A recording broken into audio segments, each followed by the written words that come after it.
Hello and welcome to the Unnamed Automotive Podcast. My name is Sami Assad, and with me as always is my good friend and fellow automotive journalist, Benjamin Hunting. Say hi to the people, Ben. Greetings, human listeners. Greetings to everyone, especially the people who voted their desires to hear our pre-show preamble. We're not releasing these yet, but we appreciate you showing your interest in such. Yes, definitely. We're trying to figure out if there's a way we can do it. And now that we know there's interest, we'll see how much censorship and weird bleeping has to be added to these. It's just funny that people want to hear our casual conversations about anything but the show before the show, and then our very short planning of how the show will go.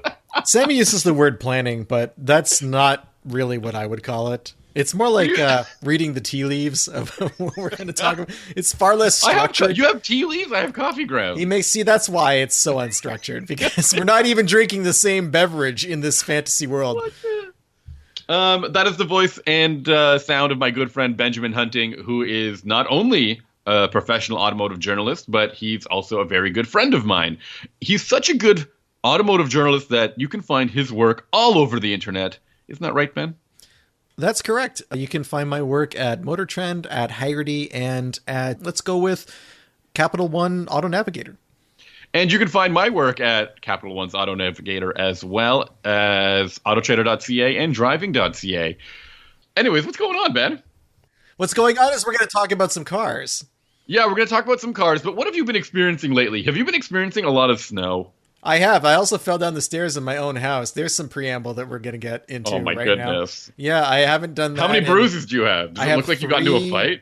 A fight with some stairs where I was only hit on the right side of my body. I got in a fight with a right-handed staircase. No, I guess it would be left-handed, right? If I'm hit on the right side? I don't know. I don't have a good cover story. It's so hard. You don't even know you're right from your right from your left. I don't have a good cover story for this confrontation, but I'm an adult man and I can't navigate a set of stairs. Literally 12 stairs I fell down, and it sucks. I can't recommend it. Don't do it. I mean, I feel better today, but yesterday I was limping around pretty good. So what, are you going to install an elevator in your house now? Yeah, I'm going to do the most extreme overreaction I could possibly do and spend $100,000 on an elevator in my home. Okay, fine. A fireman's pole. I said I wanted to make it safer, not... What about a fireman's pole suggests safety? What about a slide? A slide. So... I mean, a fireman's pole and a slide both have the same problem, which is they are unidirectional. No, they're not. They're only unidirectional if you're unwilling to put in the effort. But when my wife and I were first looking to leave the city and move to the country, I made the mistake of finding a couple of properties that were on islands. Like, because initially we kind of wanted to live near a lake. What do you mean by islands? Like small islands in a lake. They had moats or they had lake? They were like in a lake. And a lot of these places, they didn't have like sewage or electricity even. But they did have these slides. They were cottages. Basically. First world problems. Let's talk about that. They were cottages basically. But we were considering just completely downsizing, moving to a cottage. But they didn't have electricity, but they did have a slide. And a lot of the times they would have a slide that would go like from the cottage all the way down to the water. Oh my God. What kind of momentum would you pick up from these places? My wife became so enamored of this concept that every time I would find a property, she would ask if it had a slide. And if it did not have a slide, she would immediately lose interest. Wow. If you're looking for a new home and one of those homes has like a whimsical aspect, be it a slide or like a tree house or perhaps some kind of monkey bar situation or a path through the woods on what's those things where you slide? Not slide, sorry. Zip line? Yes, a zip line course through the woods. Just keep it to yourself until you've seen it in person. Yes. I think that's the best thing to do. Ben, we're here to talk about cars rather than real estate advice, although I think Unnamed Real Estate Advice podcast is I think that was more life advice, but I hear what you're saying. My advice is make sure you have enough space for your cars. That's I have to park on one of my cars on the street all the time, and I'm moving it every day. Listen to Mr. Big Shot talking about one of his cars because he has multiple cars. You have more cars than I do, I think. Wow, what an accusation to make. Moving on, what are you going to talk about this week? This week, I want to provide my review on the 2025 Toyota Crown Signia, which is an awful way to describe a car that is known as an SUV. because there already is a Toyota Crown. I don't know how well known. Didn't we talk about it like last year? Didn't it come out last year? So the Crown Signia is not just a trim level of the Crown. It is a whole other. It's a whole other model. Why would I have thought that? That's absurd. Because that makes sense, right? It's a whole other model. It's meant to be more of a trade. If you recall, the Crown Signia is kind of I think it's a sport utility sedan. It's a very bulky, big-looking sedan. A sus?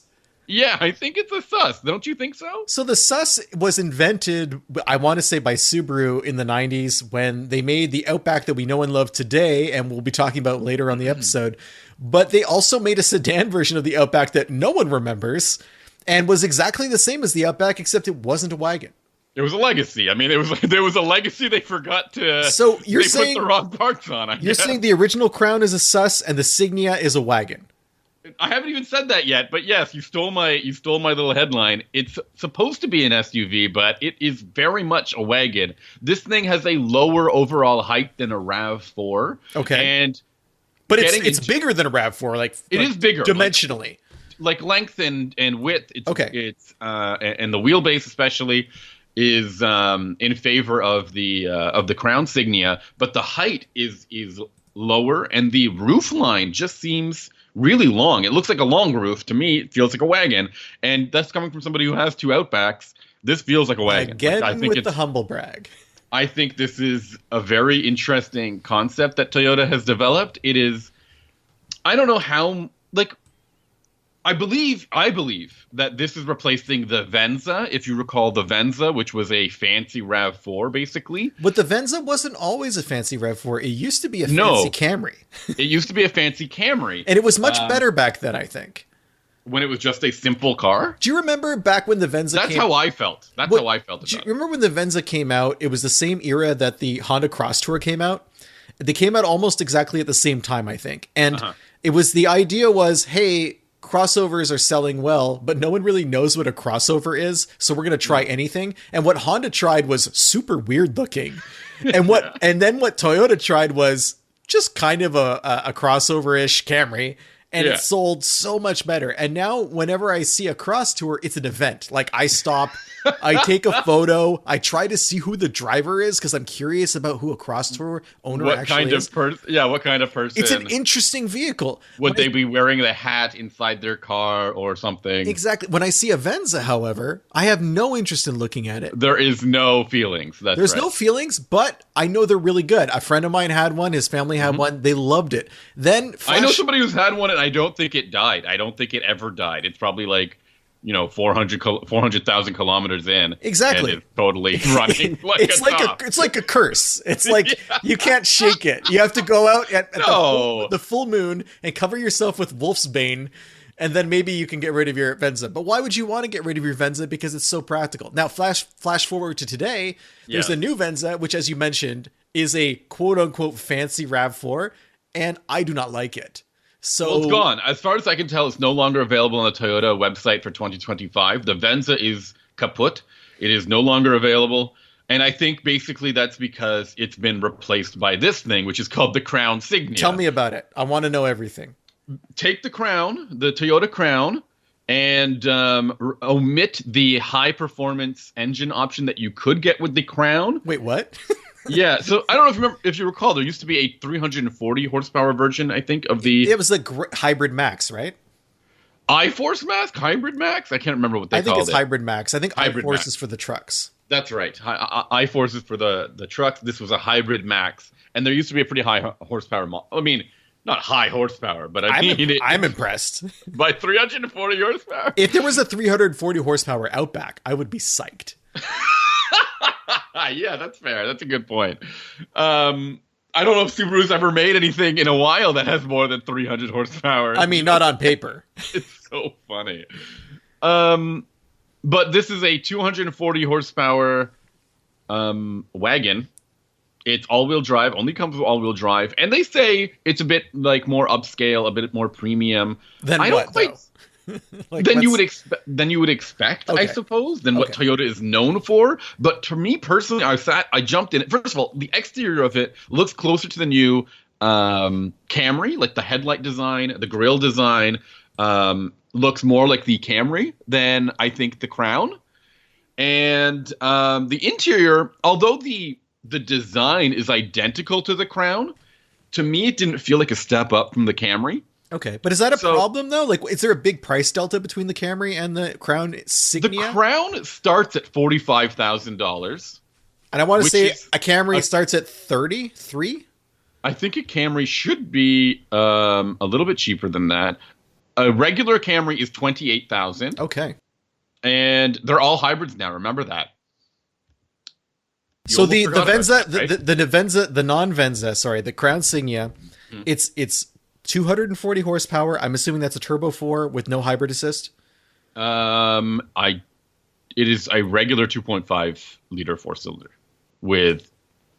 It's not a turbo. It's a 240 horsepower 2.5 liter 4-cylinder engine with all of these two hybrid motors. Okay, sorry, because I'd asked about the hybrid assist, and it offers all-wheel drive. Only comes with all-wheel drive, and you can't get that on the Camry anymore. No, the Camry is also available with all-wheel drive. Okay, I thought they had eliminated that when they went to the full hybrid thing. No, you can get an all-wheel drive model. Okay, so why am I paying more for the Crown Signia? So it's a bit bigger. All right. Then we're talking about in comparison to the Camry, it's a bit bigger. Yeah. And more cargo area, obviously. Yes. I'm going to look at some of the features that are available on the two, and I don't think there's a lot in favor of the Crown Signia. I think exclusive features probably include like a head-up display, but like you get everything on this thing. You got all these big old screens. You got wireless Android Auto and Apple CarPlay. You've got the heated seats, vented seats, heated steering wheel. I was just not like blown away by anything in particular. Heated rear seats. I got to double check if there was a head-up display. Maybe there wasn't. I might be confusing that for what I've got now. You know, all those features sound fine. Fine, right? Yeah, but I'm looking, at the Camry, which starts the highest trim level Camry. I don't know why we keep comparing. We're comparing this vehicle to the Camry for some reason. I think for a class below car. You started us on this path, but the XSC version of the Camry, which is the highfalutin version, is $35,000. Yep. So that's still a huge gap. Yeah. It has less horsepower. It has less horsepower. About 15 horsepower less. But that's not huge, especially considering I'm willing to bet the Camry is lighter. I would bet that as well. I had the weight of this thing is 4,200 pounds. I'm going to double check on the Camry, but there's no way a Camry is over 4,000 pounds, right? Is there? I think so. But I'm building a Camry with all of the gear. Mm-hmm. So you can add a sunroof, head-up display. This stuff that you talked about, your vehicle has that standard regardless of trim level? No, I had the fully loaded model, which is known as the Limited in the US. And how much does that cost? That was pricey. Because I think a lot of the features... That's about $50,000. Okay, because a lot of the features that you're describing are available in something called the Premium and Premium Plus package that is offered with the Camry. So it's just tough, right? Like, I think this is supposed to... Yeah, the curb weight of a Camry is at most 37,000 pounds. Okay. I'll double check because I think, with an all-wheel drive, 3650 basically, or 3690. So the most expensive I can make a Camry is 41,000. And so, that's a good $9,000 cheaper than this Crown Signia. Okay. So you really have to like the design, the interior design, the wagon element of it. I'm assuming there's maybe a little bit more ground clearance. Is that possible? Than a Camry? Yes. Because you said it was lower than a RAV4, which suggests... Height-wise. Yes, exactly. But that suggests it can't be... Well, we're not looking at... is better, yes, for sure, the ground clearance. But we're not looking at like an Outback like 8.7 inches, are we? No, we're looking at like 6 point something. 6 is still pretty good. It's okay. I mean, Camry's got to be like 4, maybe? 5.4. Let me get the number here. And my overall experience is that it's it didn't look. The problem with some of these Toyotas is they don't particularly 6.7 is the ground clearance, 6.7 inches. This Toyota feels like a Camry in that it is totally inoffensive to drive. It's completely unimaginative in its execution of handling and anything like that. It was not engaging. It was not super boring, but it just wasn't interesting to drive. It's like an appliance. It's a transportation 100% an appliance. Okay. And that comes with its positives. That's what we were kind of describing the old Venza in general, right? The old Venza. The double old Venza. Yeah, double old. And I mean the other Venza, the second. I won't hear of it. I won't hear of it.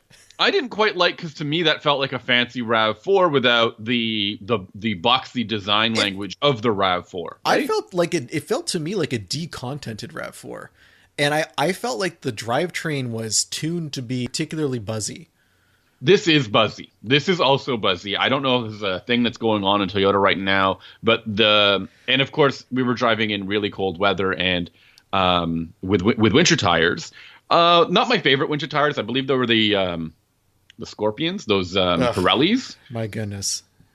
And not my favorite tires because they don't provide a ton of confidence on snow. You might as well just strap a pair of like cafeteria trays to your feet and try. They're not that bad. Oh my god! I think they're meant for driving on ice, or like better for driving on ice than snow. I think they're meant to produce profits for Pirelli. That's my theory. So the major elements I had with this car is that it was really spacious. I really liked actually how much space the rear seats had. I have a rear facing car seat in the second row of the back seats right now, and my kid sits there comfortably along with my partner in the front passenger seat. Nothing is touching. Like the rear seat, the rear facing car seat is not hitting the seat back of the front passenger. Do you have a sliding bench in the back? No. Okay.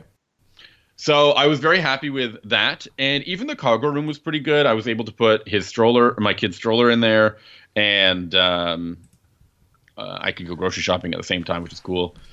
So I was happy with that. Major elements I had against it was that the engine kicked on and was fairly buzzy. The wireless phone charger was completely useless. The way they set it up is a upright charger. What? That looks like it has its own kind of cup holder, basically. Okay. So it has little arms in this space that would like hold the phone against the charging pad. Which is all of this to say that it's ineffective compared to other forms of wireless phone chargers. Right? I find I have really bad experiences with wireless phone charging in cars. Yeah. By bad, I mean inconsistent. Okay. I don't know whether it's the case I'm using, but even sometimes when I take the case off, I can't get I can't get my phone to consistently charge wirelessly. And I find that after like an hour, heat management's really bad too. I find like after an hour or so, maybe less than an hour, the wireless phone charger and the phone are like, I don't want to talk to that guy anymore. It like just turns it off. It's getting too hot. If you're really lucky, it turns itself on and off again and again. Yeah, and it's flashing the screen in your console in the night. It's so annoying. And then occasionally, if you're running Android Auto, a little like sign shows up a little notification pops up on it that says, remove your phone from the wireless phone charger for better performance. Yeah, it's annoying. That's a sign that your processor's throttling down because of heat. I also have an issue. I think that wireless charging interferes with some of the radios I use on the phone to connect to Android Auto, and I get weird cutouts in audio sometimes when I'm streaming. So I've largely just stopped using it. Okay. I don't have too many issues. I've noticed actually not cutting, but like sometimes it feels like a CD player was skipping. That's what I'm referring to. Okay. And it would only happen for a short period of time. I think it's actually it's like wireless interference or something, because I don't download my podcasts or my shows. I stream them all. I download mine and I have the same problem. Oh, interesting. Okay, cool. That's good to know. Otherwise, some of the things I do like about this Crown Signia is that the controls are really logical. I didn't have too many concerns about finding the features that I needed to find. There's a lot of physical buttons for HVAC settings. Nothing was like obscure or like weird. I really wish they would rename. They have a HVAC setting for only providing ventilation to the front passengers. Okay. But they call it S mode.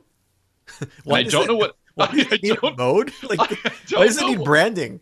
I don't know if it's called S mode. It has like maybe it's S fan or S. I thought it was S mode. Either way, it's weird. I don't know why it needed branding exactly, and I always thought that was really an obscure thing to call it. I mean, there's so many things in cars that are like that, right? I was talking to somebody about a Subaru, and I'm like, how do you like? Have you ever had to use X mode, for example? And like, what on earth is X mode? No one uses X mode. and how do you even go ahead and explain? Well, X mode is a mode that is a drive mode that will help you in some. If you're overlanding, I could see you using X mode, but I think most people will never touch that. Yeah, it could work if you're going really uphill or in a slippery condition. And they're like, why won't the car just regularly, like, it has symmetrical? Why do I have to push a button? Why do I have to push a button for that to happen? And you're like, I think traction control it plays a part at that point, but I don't symmetrical all-wheel drive is also just a marketing term at this point, because that's fair. And I believe the only vehicles to have a mechanically managed all-wheel drive system in the Subaru stable are the ones that have a manual transmission. And as far as I know, at this point, that's just the WRX, because I don't think you can get an Impreza manual anymore. That's right. So that's pretty limited. And obviously the BRZ doesn't have it. So, yeah, the DRZ is symmetrical maybe at the back. I want to ask you, talk to me. We've talked about the Camry. I was going to bring up another fancy Camry, the Lexus ES, which costs $43,000, but I'm not going to, because I feel like that's not really a competitor for this car, and we kind of went down a rabbit hole with that. But what is this segment? That's what I'm asking you. This whole element of like a slightly fancier version of another car. That's what I wanted to ask you, because isn't that what Lexus used to be? No, Lexus is definitely a luxury brand. But what I'm asking you is, we have the Crown, which doesn't really have a competitor. We have the Crown Signia now, which seemingly doesn't have a competitor, ? That's what I'm asking you. Like, what are people cross-shopping with this vehicle? At a starting price of $45,000, right? Yeah. Which is like $15,000 more than an Outback, I would think. Yeah, a base Outback, but a base Outback has like 125 horsepower or something. Yeah, really there's no fast. 340 horsepower Outback, as we established. 170, I think, or 180 horsepower. But an Outback starts at 29, and even a Forester starts at 29. So I keep thinking that it is basically their attempt to say, again, let's think about cars that are super appliancey. And the Outback is one of them. Like, is one of the most appliancey vehicles out there. It is a Camry on stilts, right? But it also is a vehicle that you can't really spend more than, I'm looking now, $43,000 for like the maximum trim. So even at the nicest touring XT that you could drive, you're still $3,000 below the starting price of a Crown Signia, which is the base model. So again, but there's still a Toyota tax. Let's be clear. There's a Toyota tax people are willing to pay for. So I'll take a 15% price increase. 15%. Wow. I think that's what it is. I just can't think of another similarly sized, like we had Nissan Murano. Is that maybe a competitor? Yeah, but that feels more like an SUV than a wagon. It does. And it was recently redesigned, like thoroughly redesigned, right? Yeah. And it might be. How much does a Murano start at? I don't know, because we could be looking at a situation like an area situation where like the pricing is way higher than you think it would be. But Murano starts at 40. Okay, so it's still not as expensive. And what is powering a Murano these days? I thought it was a V6 back in the day. It was a V6, the 3.5 for like. What do they got now? They've got a 2-liter 4-cylinder. A 240 horsepower 2-liter 4-cylinder engine. So it's 100 horsepower lower. No. Sorry. No. It's on the same. It's on the same. It's got the same horsepower, but it's really fuel efficient. So let's say Murano is in the cards. Outback, I don't think is really in the cards. I think that. I mean, price-wise, there's not a good lineup. I think Outbacks have their fans. Like it seems like once you're a Subaru buyer, you like. Yeah. You rarely stray from unless that. you're us who own a Crosstrek and won't buy a Solterra.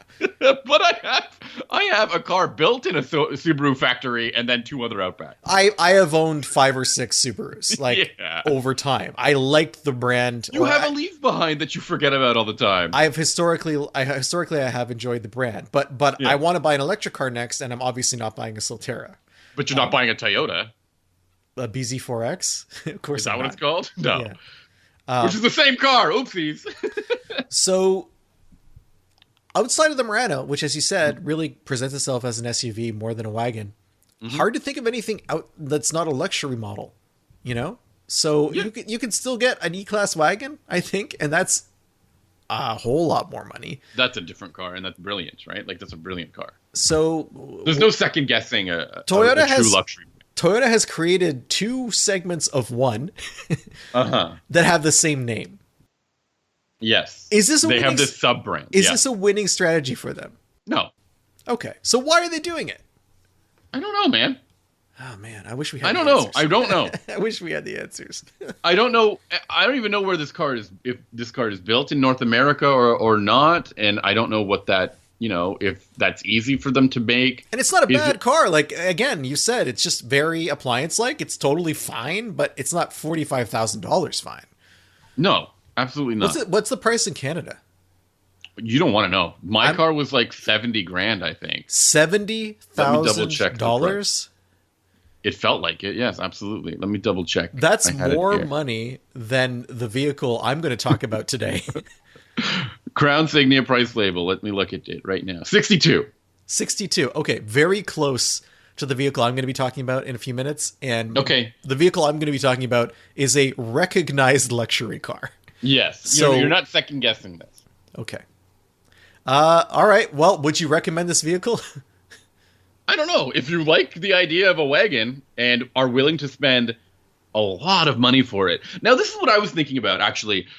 If my understanding is that Mercedes has told me in the past that their most affluent owners all have one car in common, and it's the E63 wagon. Yeah, not I've heard that too. AMG GT or their most insane G classes or anything like that, but specifically the E63 wagon.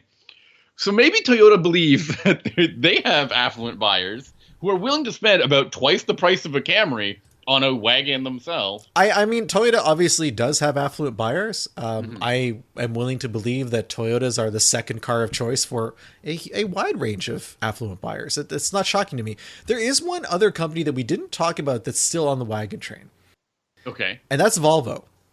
Oh yeah, of course. So if you want a wagon, maybe that's the competition. There are 3 options from Volvo. I love the Volvo wagons. The V90, which is big, and it's big outside. It doesn't really have a lot of storage room inside, but that's priced outside of this conversation, which takes us to the V60. Mm-hmm. When I go to Volvo's site, there are only 2 versions of the V60 I can buy. One of them is the Cross Country, which is kind of more of an Outback competitor than it is a wagon, I think. But the only other model is like the Polestar engineered T8 version of the V60, which is a plug-in hybrid that is horrendously expensive for the purposes of this discussion. Yeah, there's only 2 versions. I can't even find on the Canadian site. You can only get the 2 cross countries. There's no Polestar anymore. Let me double check. It's listed separately. Oh, okay. Let me double check. In any case, that V60 Cross Country, which would be the closest wagonish thing, starts at 51. Yeah, that's kind of expensive. So again, Toyota's not quite there with Volvo's luxury pricing on the V60 wagon, even though I think a V60 is similar in size to the Crown Signia. And a little bit fancier, but one of the things I mentioned about the Crown Signia is I did not get frustrated with their infotainment system or their controls, and I think Volvo has they have a different mindset on how. Yeah, I'm not trying to compare the 2 vehicles in anything other than the fact that this is another wagon, which you would struggle to find on the market. There's just not a lot of wagons out there. I had someone, a friend of the show, talk to me, Mirko, about the V90 wagon, because I mentioned that I had been passed by one the other day and it caught my eye, and he's like, that's the full-size wagon with less cargo space than a Ford Focus hatchback. Oh, man. And I'm like, oof. That's harsh, but probably accurate. Very, probably. And now, too bad. Yeah. So I don't know where I'm at with this Crown Signia. You're all over the place. It's an offering. I don't know. It feels a space for them as something that has more cargo room than a Camry, more power than a Camry, all-wheel drive, and has a slightly more upscale interior. Although I didn't quite feel it. Like, I don't really think it's that much better.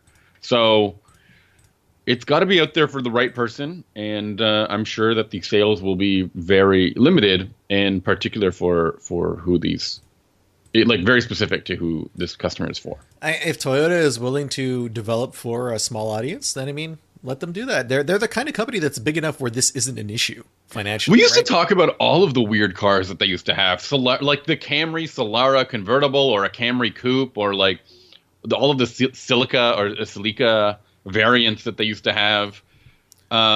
So it's not out of their realm to have a weird car. And they also had Scion, which was like almost exclusively weird cars. That's right, but cheap weird cars. Yeah, cheap-ish.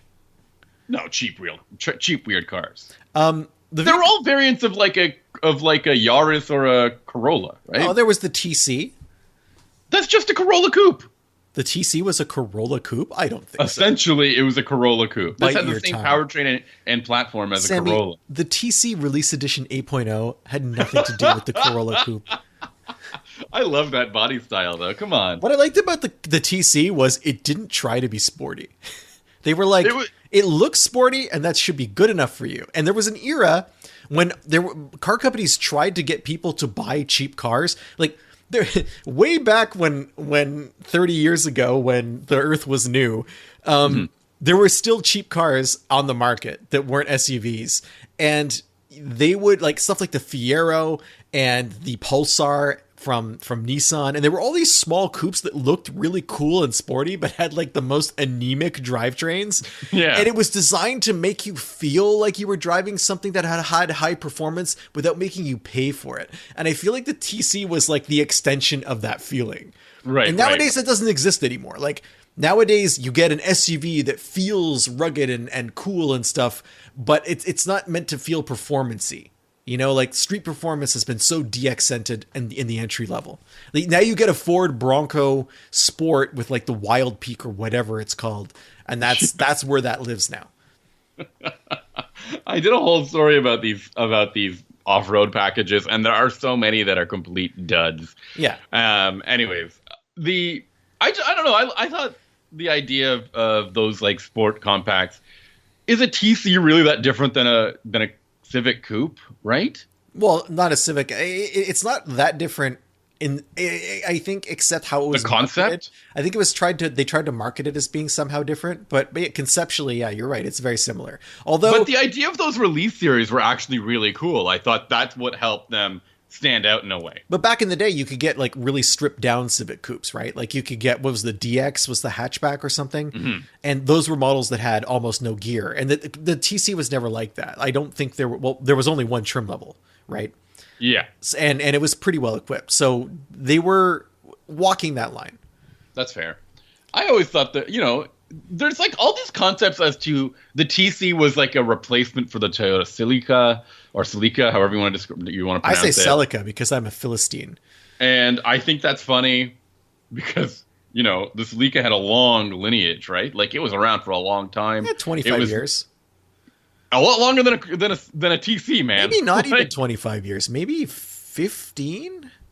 What? I think you're mistaken. Oh, sorry. Forgot about the 70s edition. Yeah. And didn't the Supra like nameplate launch on a Celica? It was the Celica Supra. Right? For like 2 years. Before it became the Supra proper. Right? I don't know if because like that generation was like 4 years, it was like 81 or 82 to like 86. And I don't know if it was Celica Supra the whole time or if it lost Celica at some point, because right around there, Celica became its own thing as well. Yeah. And the previous Supra that came like in 79 was just this kind of weird personal luxury car that missed the mark in terms of finding an audience in the United States. And so the reboot was intended to be sportier. But I just think about, and then they went rallying with Celicas back in the day as well. Sure. And they had all-four. the all-wheel drive variants and the turbocharged variants. Yep. For this Scion TC to be like, oh, I can do that too. No, And then I don't just, think like, it was. kinda, I think it was like no, a clean not. break. I think they were like. Anyway, I don't know. I love the rear roof line was really cool. they're hard to see out of though. And it had a roof hinged trunk, I think. The Celica? No, the TC. Oh, I don't remember. I never popped the trunk. Not what? I just didn't. Oh, okay. Not going to do it. All right, talk to me about what you've been driving lately. So I drove the 2025 BMW 330i xDrive, and normally this wouldn't be something we would talk about, but because we drive, why? We're just too cool to talk about a 330i? No, because we've talked about the 3 Series a fair bit, but for 2025, it's been refreshed in a few ways, and that I think that warrants kind of re-examining it. I was curious to drive it. The biggest change for this model year. Oh, and remember we were talking about pricing, and your car was 62,000. So in Canada, this 330 that I was driving was 64,550, and that's with two options packages and a set of wheels and a Arctic Race Blue metallic paint, which is $900. Wow. So that all of that extra gear. And it was still only $2,000 more than this Toyota.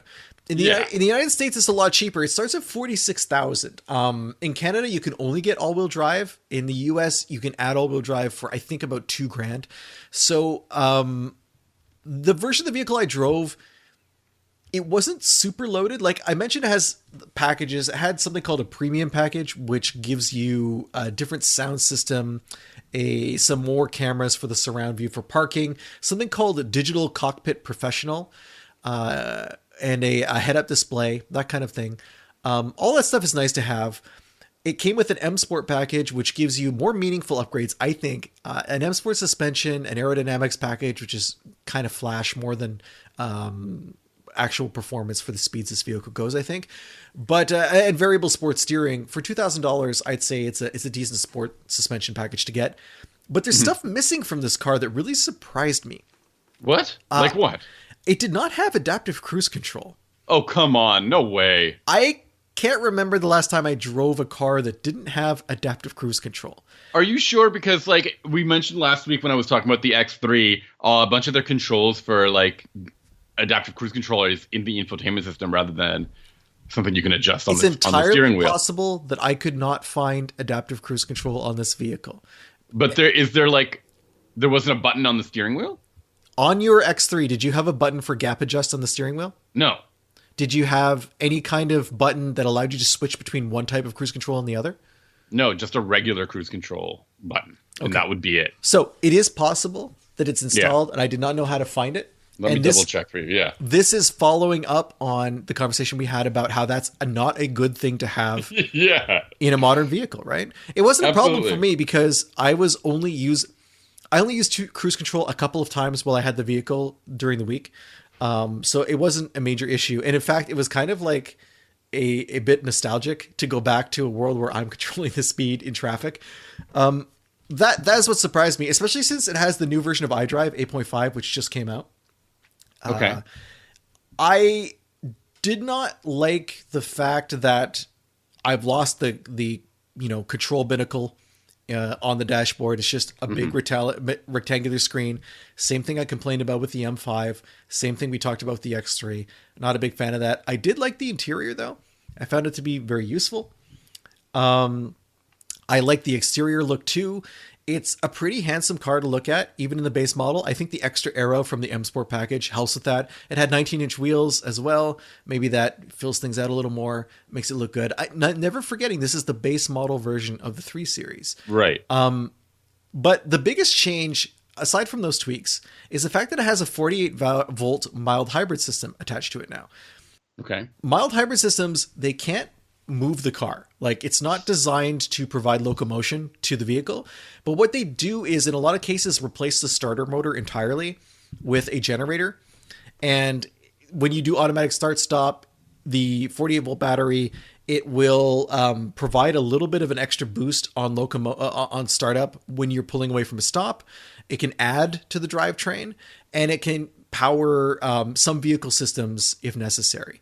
In any case, I was really impressed with a couple of things about the car. The first is the drivetrain feels very responsive in most situations, to the point where you would not have known it was a 2-liter 4-cylinder engine, like a 255 horsepower and 295 pound-feet of torque. Let me double check that it's 2 liters. And while you double check, I'm gonna confirm, at least in Canada, the adaptive cruise control is an option on the 330i. It's part of a $2,000 package. What's the package called? Advanced driver assistance package. Okay, I did not have that package, so I am not an idiot, and I did not. I wasn't. No. I'm not saying you were. I felt stupid for a second. It is a two, but it's just so hard to believe that a $60,000 car, $64,000 car, could not come with adaptive cruise control. I was very surprised by that. When everything else comes with it, right? And what's interesting is this is a car that has like BMW's drive recorder system. It has parking assistant plus. It has a head-up display. It has all the M stuff, but it does not. It has a premium package, but it does not have that one system. And it is a 2-liter engine, by the way. So yes. I really liked how smooth the engine was. Is like 255 horsepower, or have they bumped that up? It's 255 on paper and 295 pound-feet of torque. Yep. I don't know how underrated the 4-cylinders are in the BMW family. We all know that they've all been rated at 255 horsepower for like 10 years. We know that the 3-liter inline 6 is like not 386 horsepower. I think they really nailed it with that. It's like 380 horsepower now. But in any case, it was great. The only time I had an issue with it was off of the line. The car is not super quick to spool up and give me power when I need it. There were a couple of times where I pulled out into traffic, like onto the highway, and I wish it had been a little quicker at giving me torque. It's possible that because the roads were snowy, that the traction control system was pulling back a little bit on throttle and not letting me get on it as much as I wanted to. So I'll cut it some slack there. But I was impressed by how the car felt in almost every situation. That M Sport suspension, really worth the investment. This car handled well. I'm not saying it's an enthusiast car, but again, I'm stressing this is the entry level 3 Series, and it was pretty fun to drive when I wanted it to be fun, and it was comfortable when I just wanted to cruise. And I really appreciated that about it. Pricing for the car is not insane. Like, this is Crown Signia money, people. Like it's not going to blow your budget if you're shopping for a luxury car, especially in the States. 46,000. You're getting a 3 Series for under 50 grand, which is cheaper than I think a Mustang GT at this point. A loaded Mustang GT. So that's a decent trade, in my opinion. It does 0 to 60 in 5.2 seconds if you care about that kind of thing. But that's crazy fast. Holy. for 250 horsepower? 255, my friend. Yeah. But going back to the 48 volt mild hybrid system, you'll recall last week we talked about the CX-50 hybrid I had and how I went on a long road trip with it, and I was very disappointed by the fuel mileage. Well, this vehicle, despite only being a mild hybrid, which only offers a very small increase in fuel mileage, despite it also being much more powerful than the Mazda, I got virtually identical fuel mileage. I drove about a third of the distance, like probably 400 miles, but still I got like 25 miles per gallon combined, which is only 1 mile per gallon less than I got in that CX-50 hybrid. And that astonishes me. I don't understand how it's possible. And I think it really underscores problems with that Mazda drivetrain. That's wild. I love that. I love everything about that, because I think that it shows that you don't have to like, remember, Mazda is accommodating a Toyota powertrain in order to make its system work. Was not a fun to drive vehicle in any way or form. And on the other hand, here we have obviously a homegrown powertrain system, and a car that feels good to drive, gets good fuel efficiency, and doesn't seem like a compromise in any significant way. It's just 60 grand, right? And, good is a fungible term. I mean, this isn't a super efficient. 25 is not super efficient, but it was even colder when I was driving this vehicle. So I was expecting some loss, and I was expecting it actually to do worse than the CX-50. So the fact that it performed better in colder weather, That's impressive to me. I'm reading a report from Car and Driver who said that they tested a rear drive 330i on a highway route and saw 42 miles per gallon. That's insane. Yeah. That's incredible. So there you go. Like, it does well in the winter. And 8 miles per gallon more than the EPA rating. Yeah, it does well in the winter, and it does even better in the summer. I mean, what more could you ask for? That's impressive engineering. To be able to make something efficient and fun at the same time is not easy. Besides the binnacle, the loss of the binnacle, does the 3 Series still feel kind of like high end, like in the cabin? I liked the seating. I found the seating was really great. I liked the leather that was on the seating. I went through the premium package, and it doesn't really have anything about like that's specific to the seats other than lumbar support. So it's not like I had to pay more to get the nice seating. There is one option on the interior that costs money to look at, and that's the ash gray blue open pore wood trim, which was $250. Mm-hmm. But and that's nice, but I don't think you would lose anything by not having that. And $250 is not a lot of money to spend if you wanted to kind of brighten up the interior and break up some of the black that we get in a lot of these luxury cars. So I would have to say, yes, it does feel luxurious on the inside as well. It really felt like a perfect all-around commuter car, a luxury commuter that's going to be fun when you want it to be.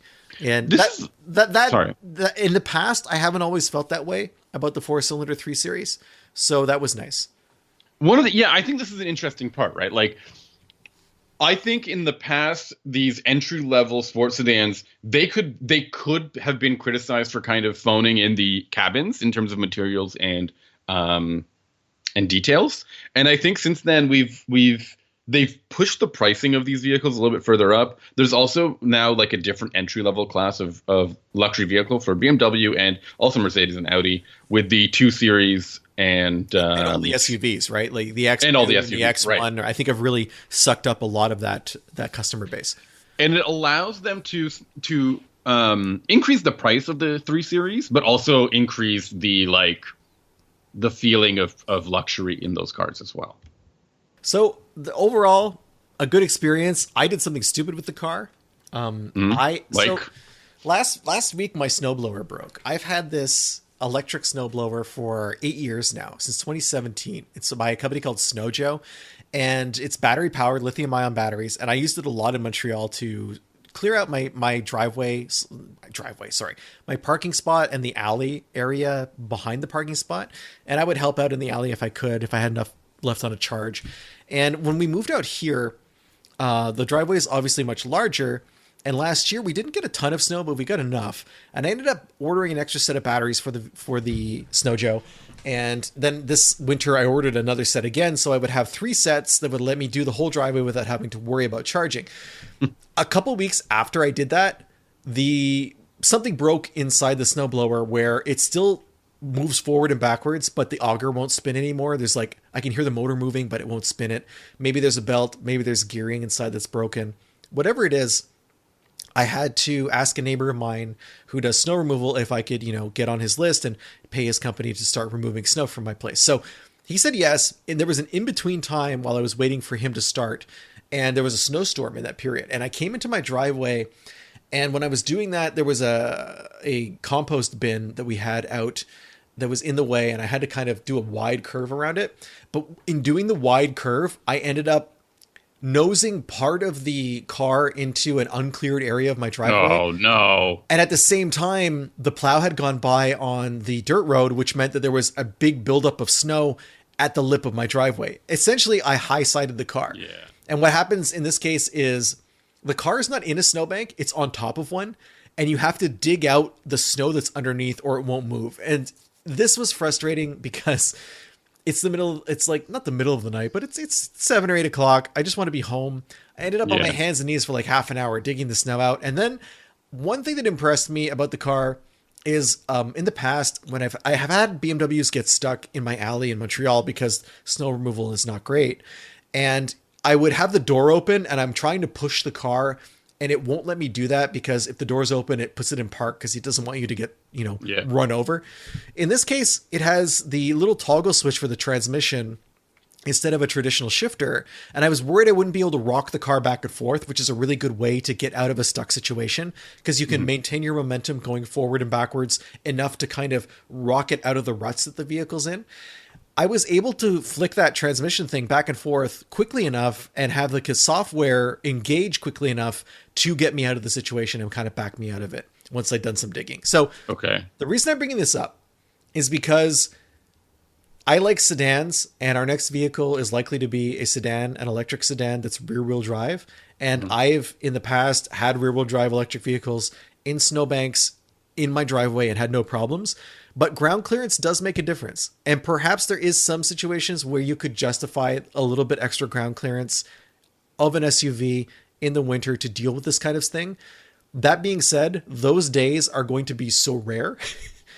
And you can probably deal with those situations before leaving your driveway or before entering it. So don't think you have to have an SUV. I was in a situation where I would not have high-sided it. If I'd been in my wife's Crosstrek, I would have been fine.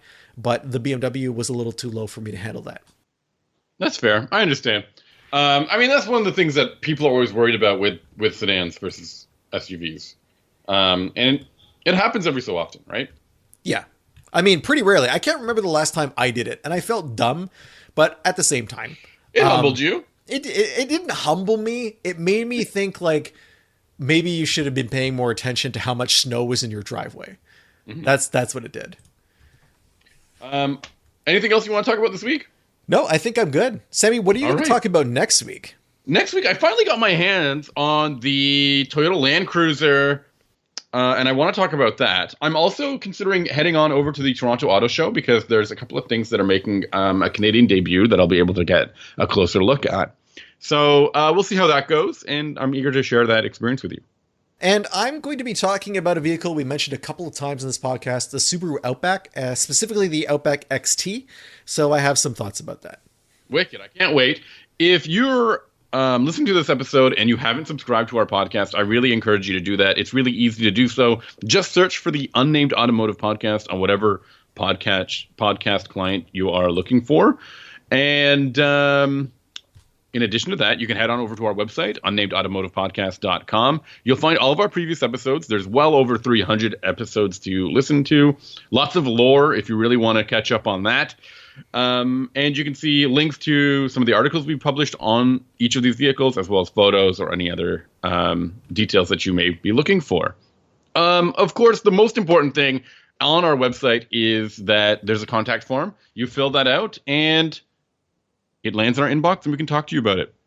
Or you can email us the old-fashioned way, benjamin@benjaminhunting.com, or even find us on social media. I'm on Instagram @huntingbenjamin. Sammy's there too. He's @Sammy_ha, like you're laughing. I'm also on Blue Sky a lot these days.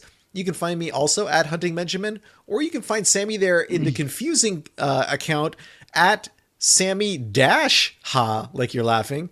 Don't get those two mixed up, because I don't think you want to reach out to the underscore guy on Blue Sky. Just saying. That makes sense. Yes, absolutely. Well, thank you everyone for listening. We'll talk to you next week. Bye. Bye.